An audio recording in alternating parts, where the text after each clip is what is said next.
In college, there was a guy on our floor named Steve who was studying evolutionary psych and was constantly conducting different psychological tricks and experiments on us. They were all pretty cool and challenged us to think outside of the boundaries of our minds. One night, we came back with a mirror game. It was similar to other dares or challenges involving mirrors like Bloody Mary or Candyman, only in this case, the villain that showed up in the reflection was you. Kind of. The game involved perception, namely your perception of yourself. From there, it expanded outwardly, encompassing other people and places and their relation to you. All you needed was yourself, a mirror, and complete concentration. I had a mirror, but it was a long week and all I wanted to do was sleep, so I stayed in. A floor-wide email was sent out inviting everyone to try it in their rooms. The game was called Jamais Vu Challenge. Jamais vu is a French phrase and translates to being the literal opposite of déjà vu, whereas the latter, déjà vu, translates to already seen. Jamais vu translates to never seen.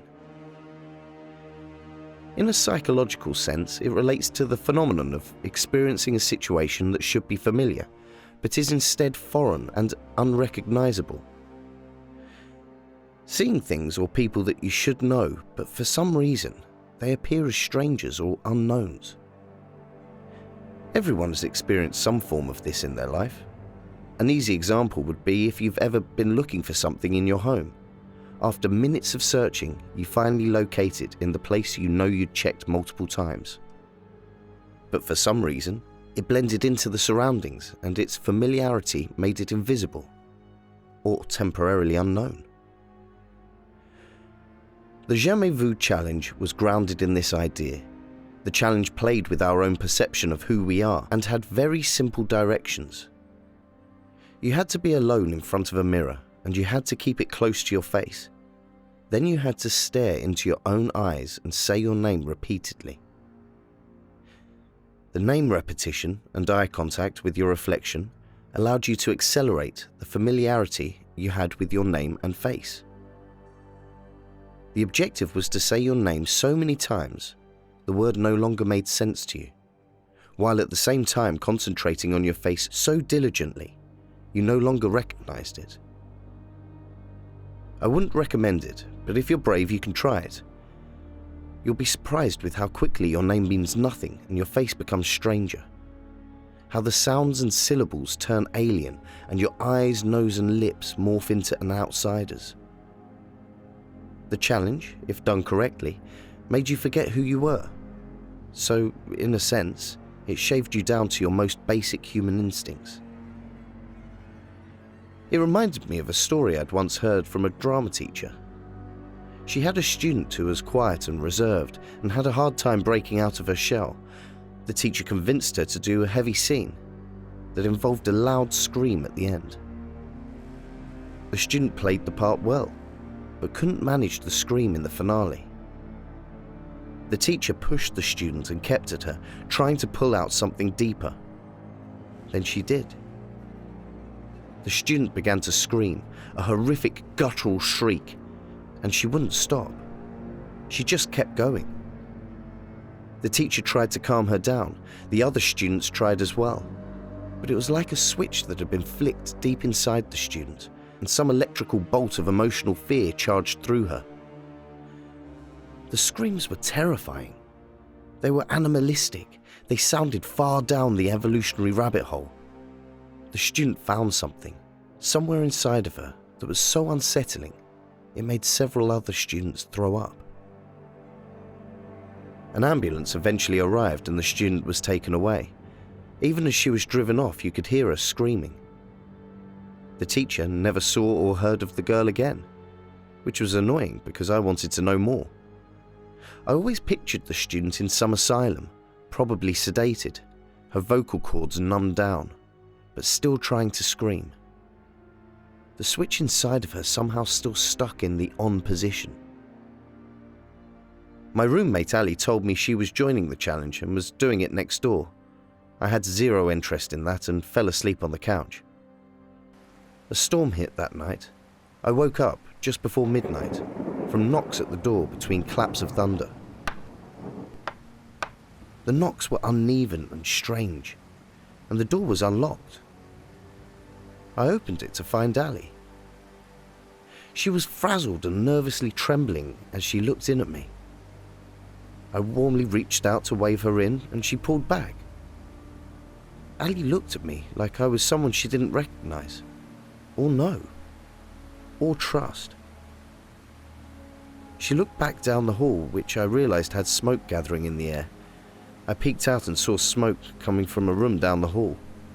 I heard movements and struggling sounds coming from the rooms. Everything felt off. I reached forward again, warmly, and this time Ali was receptive. She put my arm around her and I guided her in. She became like a baby under my arm, infant-like, as if needing protection. I tried to talk to Ali, but she wasn't speaking right. Her words were coming out in long, strangely connected mumbles. They sounded backwards and upside down, like a stroke having a stroke. I brought Ali to the bathroom and she closed the door to give her privacy. She behaved like she didn't want me to leave her, but she was unable to speak the words. It was all so bizarre. I felt like I was still sleeping. I panicked, wondering if I should call the RA or go straight at calling an ambulance. Then I heard a scream.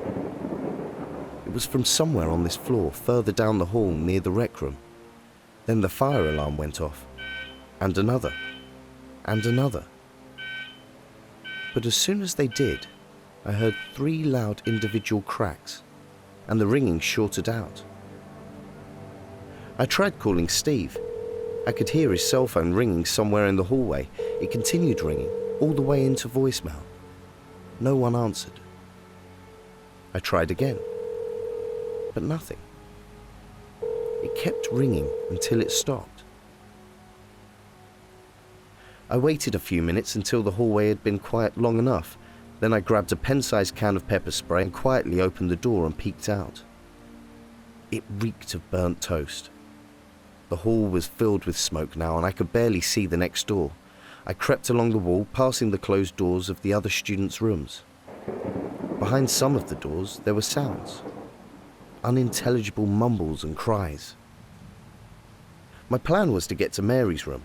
She was our RA, and her room was the far end of the hallway near the kitchen area.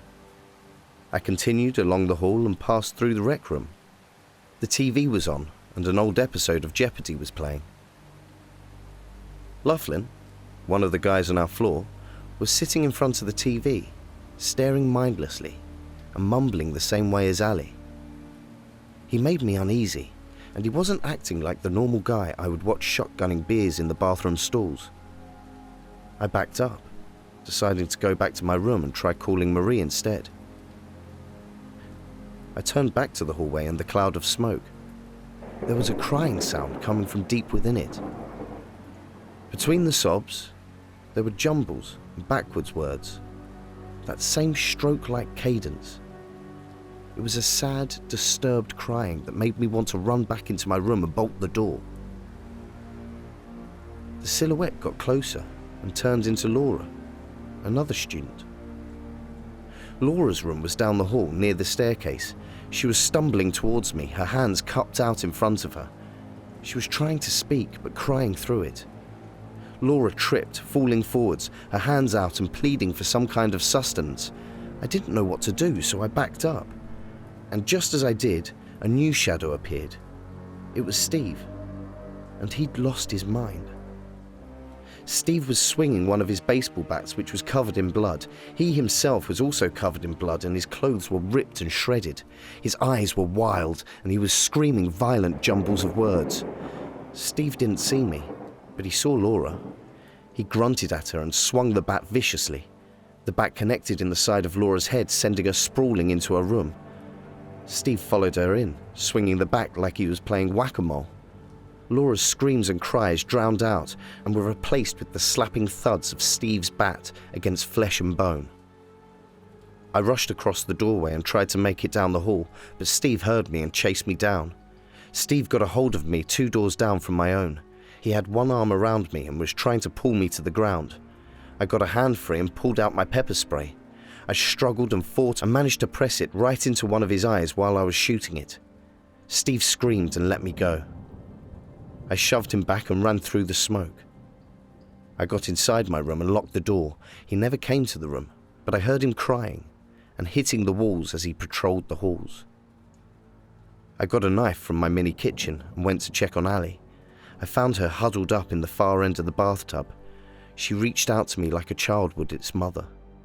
I spent the next hour holding her and rocking her to sleep. Campus and state police arrived and cleared all the rooms. They found us in the bathtub.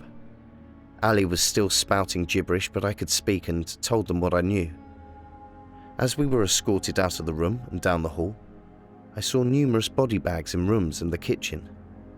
I knew Laura had died, but it didn't hit me until now how much larger this all was. In the end, it turned out that Steve had killed 7 students and the RA Marie. Ali eventually recovered, regaining her memory of self and others. Steve went into an asylum. He's very lucid and normal now as well, but he has a strange animal quality to his eyes, like everything he looks at is prey.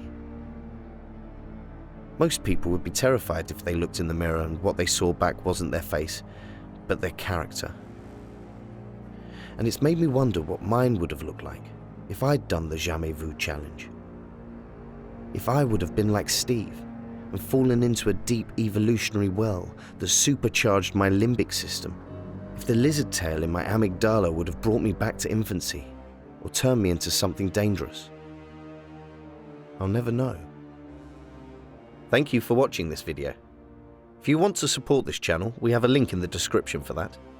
Don't forget to give a subscribe, a like, and press the bell to get notifications. Tell us your thoughts in the comments section. You can also send us your real or fictional horror stories.